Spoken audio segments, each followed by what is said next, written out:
آج کی منزل سورت عنکبوت کا بقیہ حصہ، جس کے اندر اللہ رب العزت نے ان سوالات کا جواب دیا کہ جو اس وقت نوجوانوں کو درپیش تھے۔ وہ کیا تھے کہ اس وقت نوجوان جو مسلمان ہوتے اور نبی صلی اللہ علیہ وسلم پر ایمان لاتے تھے تو ان کے والدین انہیں روکتے تھے اس بات سے اور کہا کرتے تھے کہ تمہارے کلام کے اندر یہ بات موجود ہے کہ تم والدین کے ساتھ اچھا سلوک کرو، یہ تمہارے جس قرآن کو تم مانتے ہو، جس نبی کو تم مانتے ہو، کیونکہ عرب دان لوگ تھے، اہل زبان تھے، ان کو پتہ تھا، تو وہ کہنے لگے کہ دیکھو تمہارے اسی کلام کے اندر جس پر تم ایمان لائے ہو اس کے اندر یہ بات موجود ہے کہ اپنے والدین کی اطاعت کرو، ان کی بات مانو، تو ہم تمہیں کہتے ہیں کہ تم محمد صلی اللہ علیہ وسلم کے دین کو چھوڑ دو، اور ہم تمہیں کہتے ہیں کہ تم انہیں چھوڑ دو، کیونکہ جو ہمارا دین ہے، ہمارا راستہ ہے، ہمارا طریقہ ہے، وہ ٹھیک ہے۔ یہ اس وقت نوجوانوں کو مسائل درپیش تھے، ان کا جواب اللہ تعالیٰ نے دیا ہے کہ تم والدین کی عزت و تکریم تو کرو، مگر وہ تمہیں اگر اللہ کے معاملے میں روکتے ہیں تو پھر ان کا کہنا نہ مانو۔ قرآن کے اندر موجود ہے، یہ جوابات ان کے موجود ہیں۔ پھر اس وقت جو نو مسلم قبیلے تھے، نئے نئے مسلمان ہو رہے تھے، ان کو جو اپنے ان کے طاقتور قبیلے تھے وہ کہا کرتے تھے کہ تم یہ کون سا دین اختیار کر رہے ہو، تم جزا و سزا کی بات کرتے ہو، تم اس جزا و سزا کو ہماری گردنوں پہ چھوڑ دو، ہم قیامت کے روز کہیں گے، اگر پوچھا جائے گا تو ہم کہیں گے کہ یہ ٹھیک ہے، ہم نے ان کو روکا تھا، اس لیے جزا و سزا ہمیں دے دو۔ اس طرح جو ہے وہ بھٹکایا کرتے تھے۔ آج کی منزل کے اندر یہ باتیں ساری موجود ہیں۔ اور پھر تذکرہ کیا ہے انبیاء کی سختیوں کا کہ دیکھو یہ دین ایسے نہیں مل گیا کہ تم کہو کہ پھول پیش کیے جائیں اور دین مل جائے اور وہ راستہ مل جائے، اللہ کا قرب مل جائے۔ نہیں، تم انبیاء کی زندگیوں کو دیکھو کہ ان کے ساتھ کیا ہوا۔ حضرت نوح علیہ السلام کو نکلنا پڑا، حضرت ابراہیم علیہ السلام کے ساتھ کیا ہوا، آگ میں ڈالا گیا، اور جتنے انبیاء آئے ہیں ان سب کے ساتھ سختیاں کی گئی، ان کو نکالا گیا، ان کے لیے قتل کے پروگرام بنائے گئے، ان کو ستایا گیا، انہیں نقصان پہنچایا گیا۔ تو یہ ساری وہ چیزیں ہیں جو انسان کو بتائی گئی ہیں کہ تم پر بھی اس طرح کی مشکلات آئیں گی، ان تمام مشکلات پر صبر کرنا ہوگا اور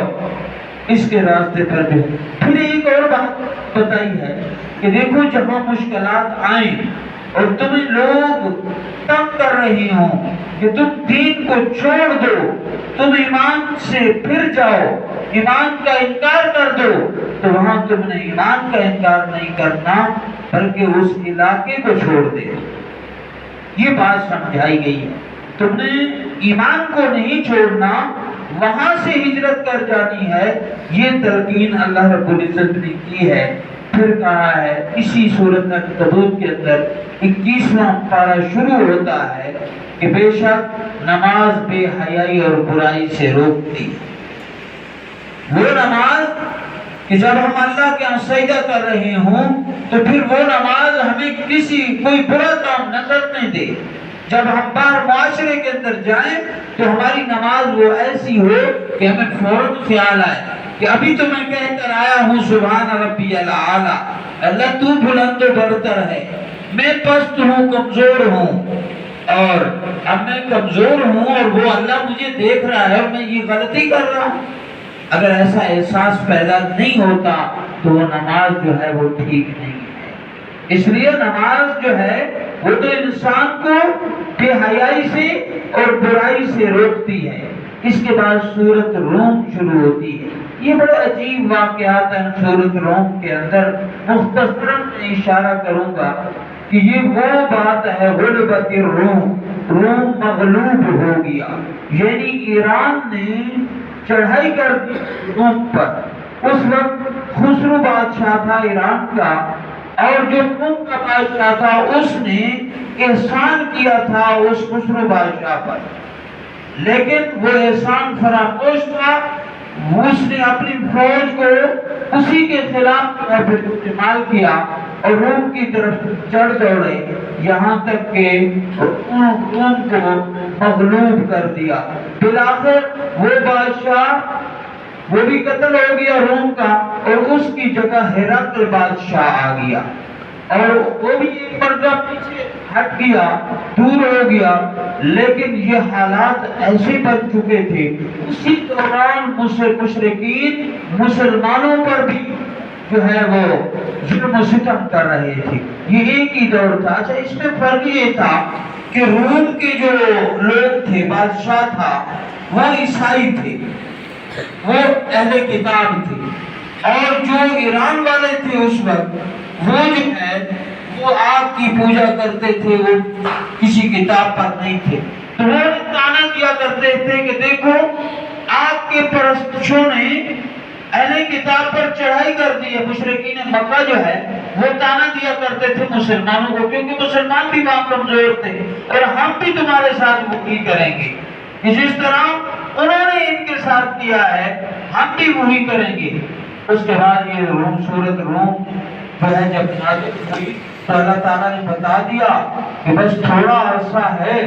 تھوڑے عرصے کے اندر روم پھر چڑھائی کرے گا ایران پر، اور ایران کی اینٹ سے اینٹ بجا دے گا، اور تم مسلمان بھی ان پر غالب ہو جاؤ گے۔ یہ بات جو بھی سنتے تھے نا وہ مذاق اڑاتے تھے، کیونکہ حالات اس قسم کے تھے، مسلمان بھی وہاں کمزور تھے، اور روم کی بھی اینٹ سے اینٹ بجا دی تھی اس وقت، وہ بھی کمزور تھے۔ اب یہ کیسے ہو سکتا ہے؟ کوئی دور دراز تک بھی اثرات نظر نہیں آتے تھے فتح کی، لیکن اللہ نے یہ بات نازل کر دی۔ اس وقت یہ مذاق اڑایا رہا تھا مسلمانوں کا، تو ابی بن خلف نے حضرت ابوبکر صدیق رضی اللہ تعالیٰ عنہ سے شرط قائم کر دی، کہا کہ اچھا 3 سال کے اندر اگر یہ روم غالب آ گیا ایران پر تو 10 اونٹ میں آپ کو دوں گا،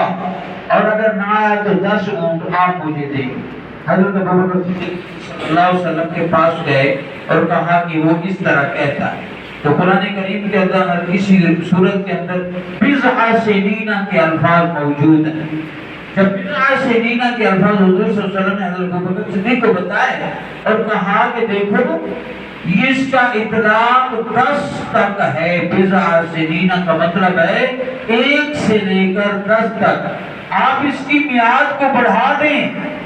10 سال کہہ دیں، اور اونٹوں کی تعداد کو بھی بڑھا دیں، 100 کر دیں، اونٹوں کی تعداد بھی بڑھا دیں اور میعاد بھی بڑھا دیں۔ چنانچہ حضرت ابوبکر صدیق آئے اور ابی بن خلف کو کہا کہ ہم اونٹوں کی تعداد بھی بڑھاتے ہیں اور سالوں کی تعداد بھی بڑھاتے ہیں، تو 10 سال کا کہہ دیا اور 100 اونٹ کر دیے، 100 اونٹ ہو گئے اور معاملہ طے ہو گیا۔ تو چند سال کے بعد ہرقل نے پیچھے سے حملہ کیا اور اس نے پھر ایران کی اینٹ سے اینٹ بجا دی۔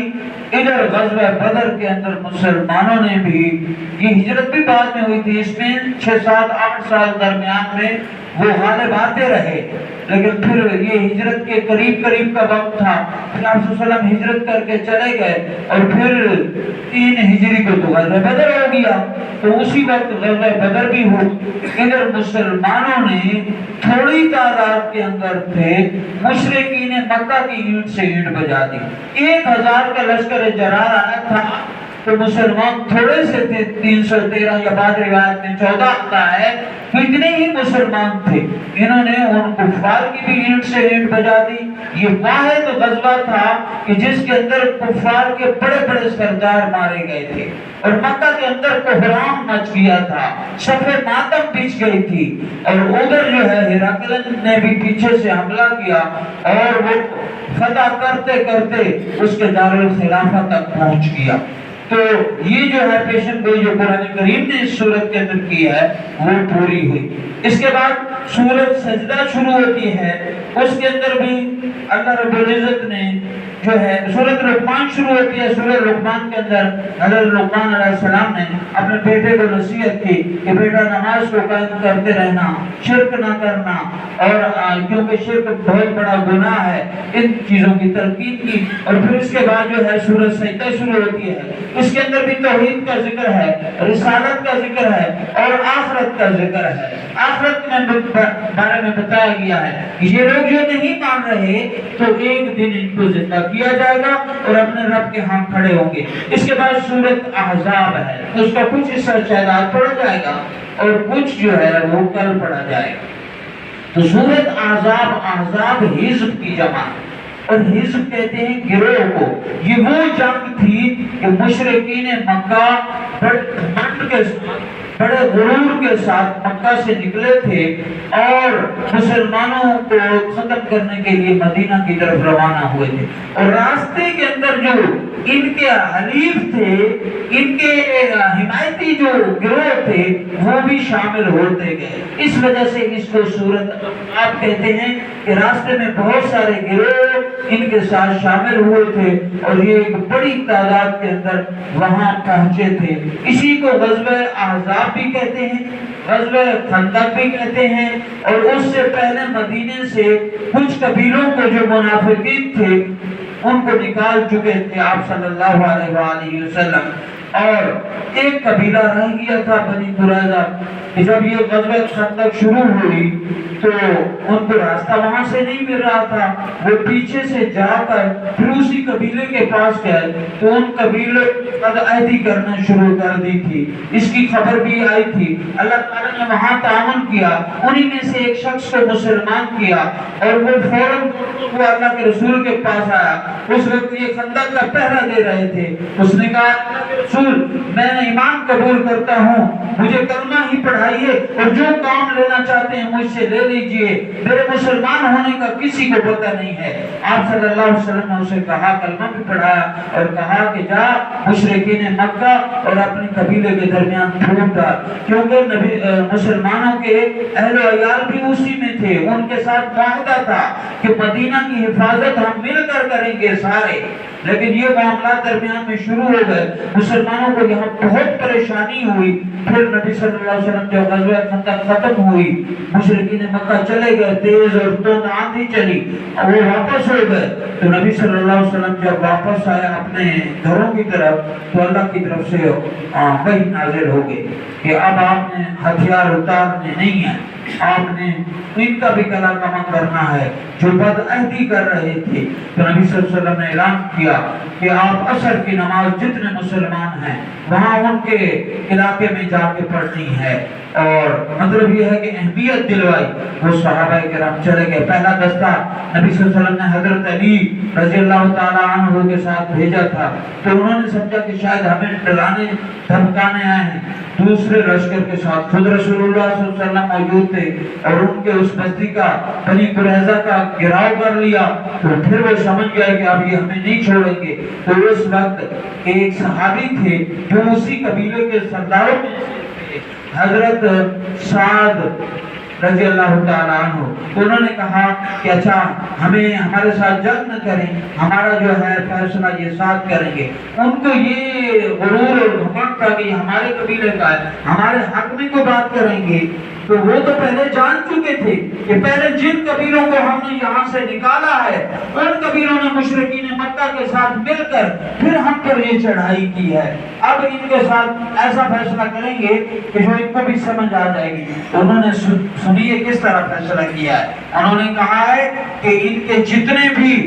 مرد ہیں، نوجوان ہیں، ان سب کو قتل کر دیا جائے، ان کے بچوں اور عورتوں کو غلام بنا دیا جائے، اور اسی پر عمل ہوا تھا اور یہی کام کیا گیا تھا، کیونکہ انہوں نے حکم کرنے والا، فیصلہ کرنے والا خود ہی انتخاب کیا تھا، خود ہی چنا تھا۔ ان کے دماغوں کے اندر اور بات تھی، وہ سمجھ رہے تھے کہ یہ ہمارا فائدہ ہی کریں گے، لیکن وہ تو مسلمان تھے، وہ تو صحابی تھے، وہ تو یہ دیکھتے دیکھتے تھے کہ اسلام کو کن لوگوں نے نقصان پہنچایا ہے، اس کے مطابق انہوں نے فیصلہ کیا تھا، اور اس طرح جو ہے وہ غزوہ احزاب اور غزوہ خندق جو ہے وہ درپیش ہوئی اور یہ فیصلے ہوئے تھے۔ اللہ رب العزت سے دعا ہے کہ اللہ تعالی ہمیں آپ صلی اللہ علیہ وسلم کی اطاعت اور اللہ کی اطاعت کرنے کی توفیق عطا فرمائے۔ اقول قولی ھذا استغفر اللہ لی ولکم ولسائر المؤمنین۔